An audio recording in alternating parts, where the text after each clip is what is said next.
Yebuvudde ku waliwo ekiwandiiko ekyafulumizibwa nga kiraga nti kyava wa minisita w'ensonga z'omunda mu ggwanga Gen. Kayindo Tafire nga no kyali kiraga nti ekkomera ery'eggwanga lino ekkulu erya Luzira lyakusengulwa lidde e Buyikwe n'ettaka kwe litudde lyakuweebwa musigansimbi okuva e China balikulaakulanye nga bazimbako hoteri gali kwoleka. Kati olwaleero minisita omubeezi ow'ensonga z'omunda mu ggwanga John David Muhoozi ayanjulidde Paalamenti ekiwandiiko kino ng'alaze nti ekkomera ly'e Luzira lifunze nnyo olw'abasibe abangi abatwalibwayo nga bano kakati basukka ku muwendo gwabo abalina okubeerayo. Congestion.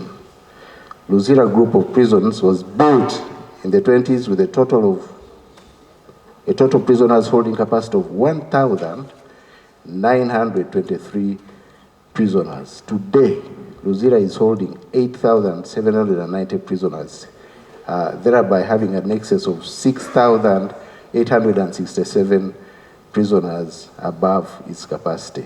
N'engeri ekkomera lino gye lyazimbibwamu si nnungi nga ensonga lwaki beetaaga okulisengula lizibwe mu kifo ekigazi lisobole okugaziwa ng'enteekateeka eno basuubira nti yakomenta ensimbi za kuno eziwera ddala obuwumbi 934. Ono agamba nti gavumenti bw'eba yakuddaabiriza ekkomera ery'e Luzira gitaagisa obuwumbi 4 okulituusa ku mutindo ogwetaagisa nga bagamba nti ekyokulisengula kyandibanga kisingako. Omubaka akiikirira abantu b'e Bugiri Honorable Asuman Basaalirwa akubye ebituli mu nteekateeka eno ng'agamba nti ne kampuni y'Abachina eya Tiantang yagala okuzimba mu kifo kino omuli ekkomera etubidde mu mabanja nga terina busobozi bukola kino. That company has been blacklisted by the World Bank. Is debt burdened. That company RVR is debt burdened, has been blacklisted, and it is the company being fronted to take over that piece of land. We should not allow land grabbing disguised as an opportunity to expand Luzira. We should not allow that. Speaker Nta Anita Mungu n'ababaka abalala wano babuuliza ku ani ali emabega wa kampuni eya Tiantang. Honorable Okuba Elijah nga yakiikirira abantu b'e Kasiro County wano waasinzidde n'aleeta bwino omutuufu ku musigansimbi Omuchina ayagala okuweebwa ettaka ery'e Luzira. Approached His Excellency the President of Uganda with a proposal to redevelop Luzira prison into the ultra-modern city suburb. Further reference is made to the letter of the President, which I've just read. The Uganda Prisons Service have identified 3.5 square miles in Buyikwe, out of which they have agreed to purchase 1 square mile for the said relocation.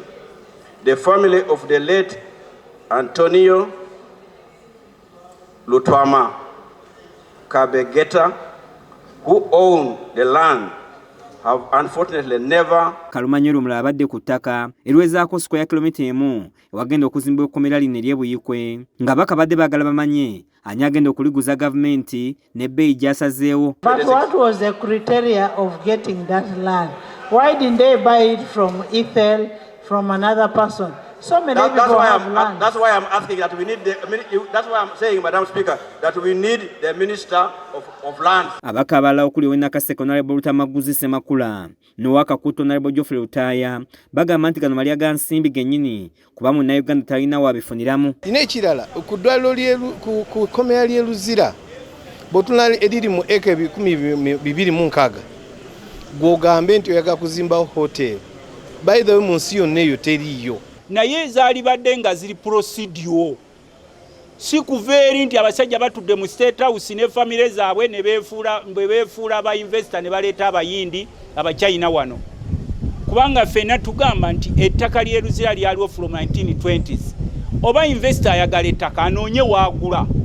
Lwaki Luzira we yeesiba? Nze waffe Nakaseke tulina ettaka ly'obwereere lye tusobola okumuwa as part of development. Bw'aba balowooza beetaaga ekkomera ewalala basobola nayo dizimbayo ng'eri okugattibwako. Bw'aba beetaaga zi wooteeri Uganda buli luguudo lw'okwata otandikirawo okulaba ensiko. Kitegeeza nti amataka gakyaliyo mu bitundu bingi ebyenjawulo. Ffe tukkiriza mu nkulaakulana ebuna eggwanga yonna. Bw'ebanga wooteeri gye baagala bagizimbe ewala wano mu Kampala zeetooloddewo nnyingi. Bagende bagizimbe ewala n'ekigendererwa eky'okulaakulanya eggwanga mbulambulukufu. Otherwise tulowooza nti akukaka lukwesikwesi lwakwekkusa. Matias Kanjako yakusakidde eggulire lino ku lwa KSTV agaleero.